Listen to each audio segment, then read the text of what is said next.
Chapitre 1, la sexualité au féminin. Libération de la femme oblige, depuis les années 1960 la sexualité se conjugue aussi au féminin. Le voile s'est enfin levé sur cet obscur objet de désir, sur les plaisirs charnels et les ravissements du beau sexe. Si vous avez envie de connaître tous les secrets des femmes, plongez au cœur de nos dossiers brûlants. Découvrez également toute la vérité sur la contraception, les MST, ou les problèmes d'infertilité. L'intimité des femmes. De son anatomie à son histoire, vous allez enfin tout savoir sur le sexe féminin. L'intimité des femmes est l'objet de bien des mystères. Point G, éjaculation féminine. Découvrez les réponses à toutes les questions que vous vous posez. Petit guide anatomique. Pour quelle raison obscure, le sexe de la femme n'est-il jamais appelé par son nom, la vulve?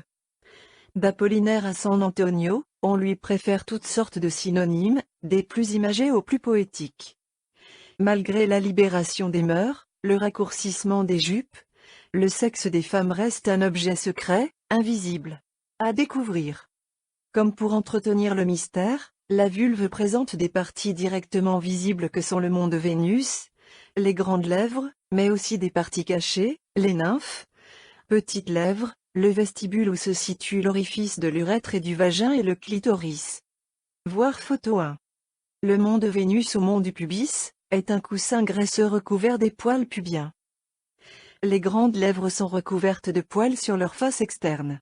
Leur face interne est dépourvue de poils, et contient de nombreuses glandes sébacées.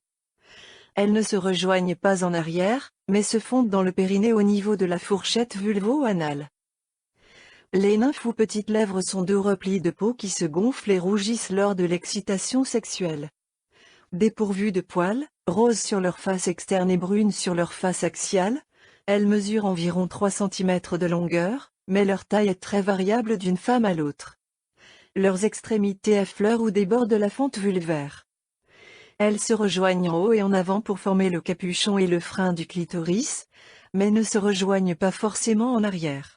La face interne des petites lèvres et le vestibule peuvent présenter de façon physiologique des granulations, et des papilles digitiformes roses et molles à ne pas confondre avec les lésions de condylome, qui sont une maladie sexuelle transmissible. Le clitoris, riche en terminaisons nerveuses, est un organe érectile qui, comme la verge possède des corps caverneux mais beaucoup plus petits. Il est constitué de 2 racines symétriques se réunissant en un corps cylindrique de 3 cm replié au niveau du genou clitoridien, et dont seule l'extrémité ou gland est visible, plus ou moins caché ou émergeant du capuchon. Il existe des phénomènes d'érection et de durcissement lors de l'excitation sexuelle. Le vestibule se situe entre les petites lèvres. Il contient l'orifice des voies urinaires, l'orifice de l'urètre et en arrière l'orifice du vagin. L'hymen constitue la limite entre la vulve et le vagin. Il se présente comme une membrane souple insérée sur un anneau fibreux frontière entre le vestibule et le vagin. Cette membrane est perforée d'un orifice, la forme de cet orifice est variable, annulaire, semi-circulaire, plus rarement en pan ou criblé.